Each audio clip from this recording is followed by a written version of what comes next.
ये तुम्हें क्या हो गया है? सारी जिंदगी भी दुआ करोगे तो भी नहीं हो सकता।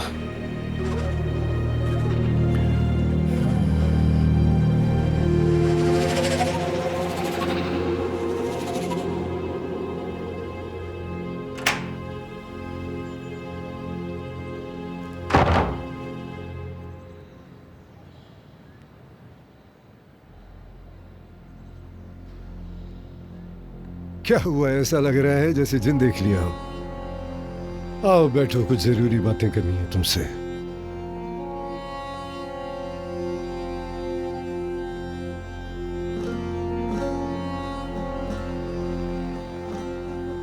अच्छा, पहले गौर से सुनो। अगर तुम अदनान के रास्ते पर चलोगे तो तुम्हें वो नहीं मिलेगा जो तुम चाहते हो। ज्यादा से ज्यादा तुम उनके खानदान का एक कारकुन बन जाओगे। असल में हमारा मकसद एक ही है।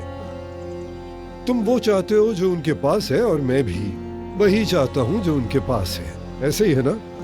क्या कहना चाहते हो?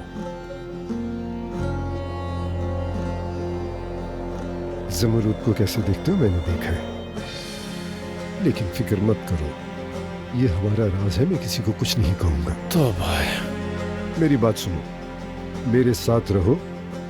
दमीर खानदान को मिलकर बर्बाद करते हैं और उनकी हर चीज पर कब्जा कर लेते हैं। जरा ठहरो, जल्दी मत करो, रुको। 100 बातों की एक बात, जितना वक्त चाहे ले लो। अच्छी तरह सोचो और फैसला करो कि तुम्हें अपने लिए क्या करना चाहिए। अदनान की खुशी की फिक्र है या फिर ज़मरूद की फिक्र? फैसला तुम्हारा। चलता हूँ।